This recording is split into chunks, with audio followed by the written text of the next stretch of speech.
मंगलवार के दिन शिवलिंग पर चढ़ा दे, जो मांगोगे पूरा होगा।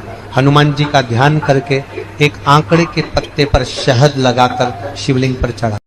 विवाह शादी में देरी हो रही हो, या कोई नया कार्य चालू कर रहे हो उसमें देरी हो रही हो, या कोई सर्विस के लिए नौकरी के लिए जा रहे हो और वो कार्य नहीं हो रहा हो, तो एक धतूरा, केवल एक धतूरा, उस धतूरे को फोड़कर उसके अंदर का फल निकालकर उस फल को शिवलिंग पर चढ़ाकर एक लोटा जल शंकर भगवान को समर्पित कर। दिन होना चाहिए मंगलवार। कौन सा दिन होना चाहिए? जम के बोलो जरा, मंगलवार। समर्पित करो। उसके बाद में आप विवाह के लिए अगर समर्पित करे हैं तो विवाह में देरी नहीं होगी। व्यवसाय और व्यापार के लिए या नौकरी के लिए समर्पित करे हैं तो उसमें देते हैं। अगर आपको राहु केतु शनि मंगल बुध कष्ट देता है तो शंकर की चौखट पर, शंकर के मंदिर की जो देहली होती है, दरवाजा होता है, उसकी चौखट पर एक बेलपत्र समर्पित करना प्रारंभ कर दो। जब जिंदगी में थोड़ी सी भी तकलीफ हो, थोड़ा सा भी कष्ट हो, थोड़ी सी भी अगर दुख हो, तो शिव जी को जल चढ़ाओ, बेलपत्र चढ़ाओ।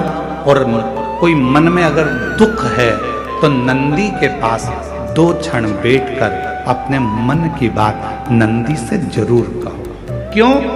शंकर भगवान से सीधे आप अपने मन की बात नहीं कह सकते, तो नंदी के कान में जब आप कुछ कह देते हो तो नंदी के कान की बात भगवान शंकर के हृदय तक पहुंच जाती है और शिव जी उसको स्वीकार। केवल एक दीवार ऐसी होती है जहां पर हनुमान जी का चित्र लगाया जाता है। चाहे तुम पर्वत उठाने वाला चित्र लगाओ हनुमान जी का, चाहे बैठे हुए लगाओ, चाहे रामायण पढ़ने वाला लगाओ, चाहे लंका दहन करने वाला लगाओ, चाहे राम नाम जपने वाला लगाओ, चाहे लक्ष्मण को संजीवनी देने वाला लगाओ, चाहे मौन मुद्रा में लगा दो, चाहे स्तुति में लगा दो, चाहे भजन में लगा दो। हनुमान जी का कोई भी चित्र लगता है तो ना पूरब में लगेगा, ना पश्चिम में लगेगा, ना दक्षिण में लगेगा। हनुमान जी का अगर चित्र लगता है तो उत्तर की दीवार में दक्षिण को देखते हुए लगता है। केवल एक ही स्थान।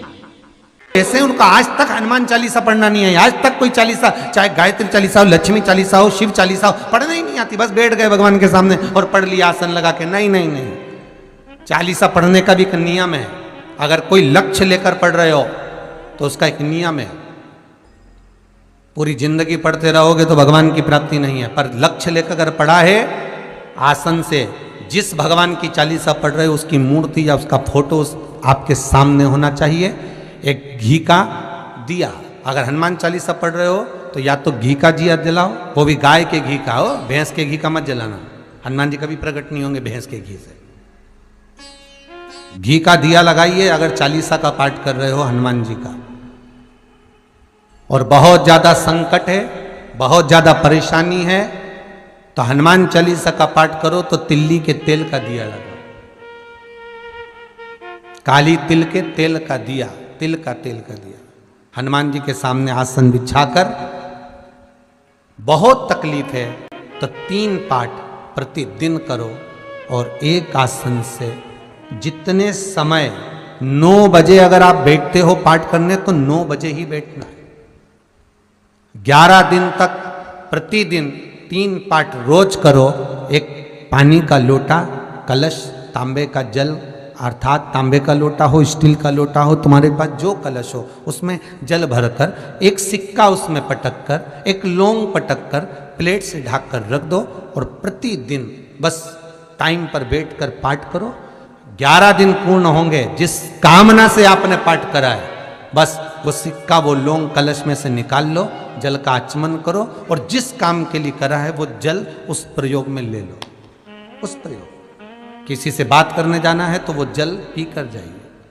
कोई से हाथ मिलाना है तो वो सिक्का, वो लौंग अपने हाथ में रखिए, अपने साथ रखिए। स्वयं जगत जननी जगदम्बा अम्बा मां पार्वती जी नंदी के पास बैठकर शिव की चर्चा करती हैं। इसलिए निवेदन है, यदि कभी मौका लगे आपकी जिंदगी में, कभी जीवन में अगर ऐसा लगे कि बहुत दुख है, बहुत तकलीफ है, बहुत कष्ट है, एक बेलपत्र अपने हाथ में रखो, उल्टे हाथ में, सीधे हाथ से उस बेलपत्र पर अपना हाथ रखिए, नंदीश्वर महादेव का स्मरण करिए, 7 बार श्री शिवाय नमस्तुभ्यम कहिए। फिर उस बेलपत्र को सीधे हाथ में रहकर, जो नंदी शिवजी के मंदिर में है, दोनों सींग है, उस सींग के ठीक पीछे नंदी का उभरा हुआ भाग है, उस भाग पर नंदीश्वर शिवलिंग का स्मरण कर कर बेलपत्र को चढ़ा दो। इस डंडी का भाग पूंछ की ओर होना चाहिए, पत्ते का भाग मुख की ओर हो, और उस बेलपत्र को बाबा के चढ़ाकर, कितना भी दुख हो जिंदगी में, कितना भी कष्ट हो, नंदीश्वर महादेव का जब स्मरण आप करने लगते हो तो धीरे धीरे वो दुख कटना प्रारंभ हो जाता है, शिव हाथ पकड़ना प्रारंभ।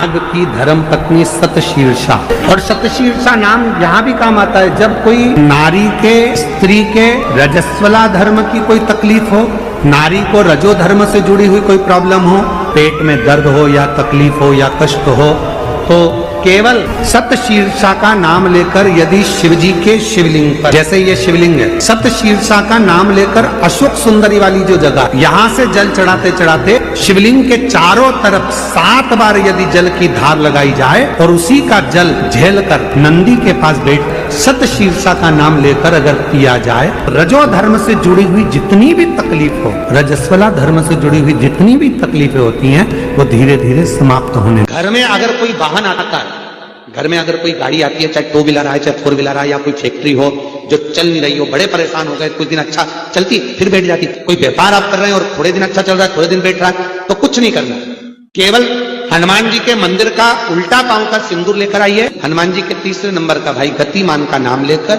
और दुकान पर, व्यापार पर, फैक्ट्री पर या गाड़ी पर उसका स्वस्तिक बना दीजिए। जिंदगी में कभी ना तो गाड़ी का एक्सीडेंट होगा, ना कहीं को गाड़ी कभी ठुकाएगी, और ना कभी खड्डे में जाएगी, और अगर फैक्ट्री पर आपने अगर स्वस्तिक बनाया है तो वो फैक्ट्री कभी कर्जे में, खड्डे में नहीं।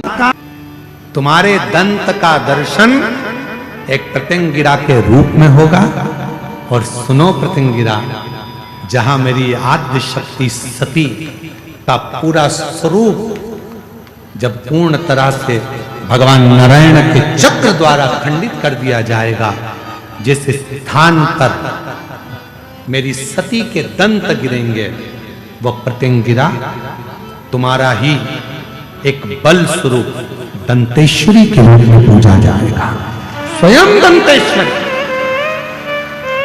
एक प्रत्यंगिरा, और मां आद्य शक्ति सती माता का जब शरीर के टुकड़े करे गए, जो दंत गिरा है वो दंतेश्वरी के रूप में मां विराजमान हुआ है। आज संपूर्ण जगत जाने ना जाने